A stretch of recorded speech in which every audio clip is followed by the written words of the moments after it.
Donald Trump was visiting the Honeywell International factory in Arizona, and by watching the videos, you'll notice something pretty significant, and it's his decision to be a complete and total idiot at a time when people are doing their best to stop the spread of a virus. We're in the middle of a pandemic.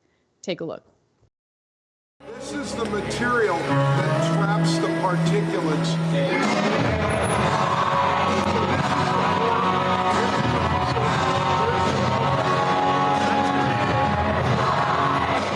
Okay, so two things that I think are worth mentioning there. Number one, I feel like he tried to avoid the same PR nightmare that Pence experienced when he wasn't seen wearing a mask in one of his videos and everyone else around him was wearing a mask. That was when he went to the Mayo Clinic.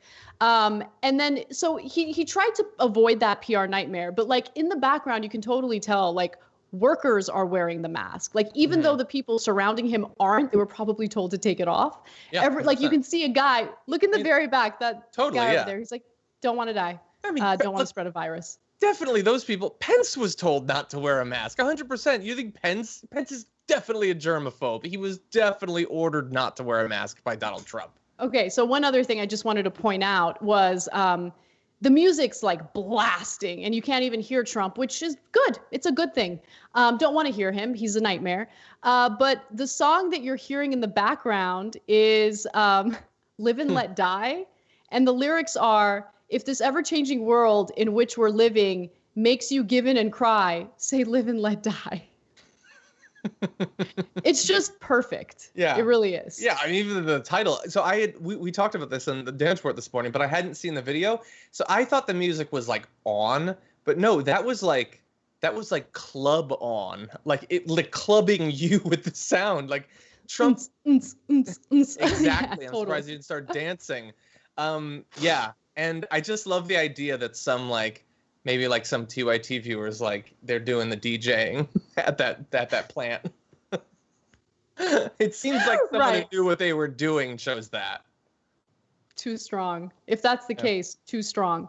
So I want to give you some reactions from public figures, starting with Jimmy Kimmel. He tweeted the following: I can think of no better metaphor for this presidency than Donald Trump not wearing a face mask to a face mask factory while the song Live and Let Die blares in the background. I absolutely love that tweet.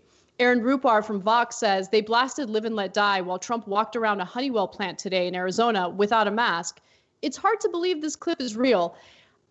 Okay, so Aaron Rupar, if you follow him on Twitter, you know this, but most of what he does on Twitter is provide video evidence of how insane Trump is. Yeah. How is he surprised? How is he saying it's hard to believe this clip is real? Of course this clip is real. Nothing is hard to believe anymore when it comes to Trump. Yeah. Yeah, the hard thing for me to believe is that if I were Trump, I would, at least 10% of my brain power at any given moment would be asking myself day by day, is this an excuse to wear a mask? He should be looking for it, but instead he's going the opposite direction. And yeah, I don't know if you saw the video of his press conference before going there, but he was asked if he's gonna wear a mask there, and he clearly had no idea what this company makes. He kept saying, well, I don't know if it's a mask wearing situation. I guess we'll see. Do they make masks? I hear they make masks. No, I don't think they make masks. They do a great job. They're the best. If they make masks, I'll wear one. It was paragraphs long, and in the end, he didn't wear one. Even just to show I support you in the work you're doing, let me try one on for a second. He wouldn't even do that. So I was watching that new ESPN Michael Jordan docuseries, which I highly recommend. It's really good, and I'm not even into sports. I'm bringing this up for a good reason, though. Look, I was very, very critical of the Obama administration, and I think it was justified. I bring up that Michael Jordan docuseries because there was a point where Obama was interviewed because Jordan was on the Bulls. Obama, lived in Chicago. You get the point. And just seeing a person, a former president, speak normally. Like he didn't, I don't think Obama even said anything like that magical. He just like spoke like a normal human being. Yeah. I was like, oh my God, please come back. And you know how critical I'm, like, that's how bad Trump is. He makes you, I wouldn't say forget about any wrongdoings from other people, but every wrong in the Obama administration, like, pales in comparison to like Trump's good day. Mm-hmm. You get what I'm saying? Like, Trump's good day is devastating. Yeah, you supported Obama in every way. You loved him on all the policies, especially healthcare. That's what you're saying. But people will interpret it that way, which is frustrating. But like, that's why I'm joking. But like, we're so like, it's so normalized now. Like Trump's cruelty and incompetence and greed and selfishness, like it's so normalized. Like we're so conditioned to just be like, oh yeah, that's normal. That like when you watch an interview with Obama now, you're like, yeah, oh wow, that guy looks pretty good. You know, it's like what you experienced right there is what I was worried about before the 2016 election and have talked about multiple times since then. Like letting things get really, really, really, really bad can lead a lot of regular people who are already having a tough time to just want the pain to stop.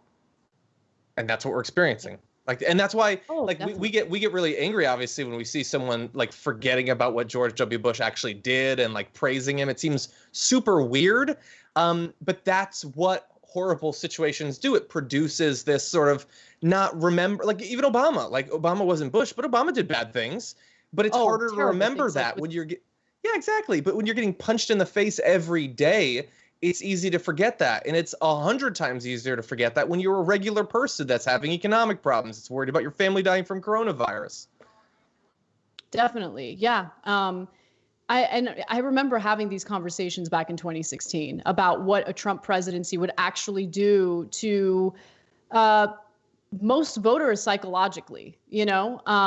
And unfortunately, his cruelty has made even like the horrific presidency of George Bush look good for some people, for some Democrats, which of course I disagree with. We talked about that earlier this week. Thanks for watching The Young Turks. Really appreciate it. Another way to show support is through YouTube memberships. You'll get to interact with us more. There's live chat, emojis, badges. You've got emojis of me, Anna, John, JR. So those are super fun. But you also get playback of our exclusive member-only shows and specials right after they air. So all of that, all you gotta do is click that join button right underneath the video. Thank you.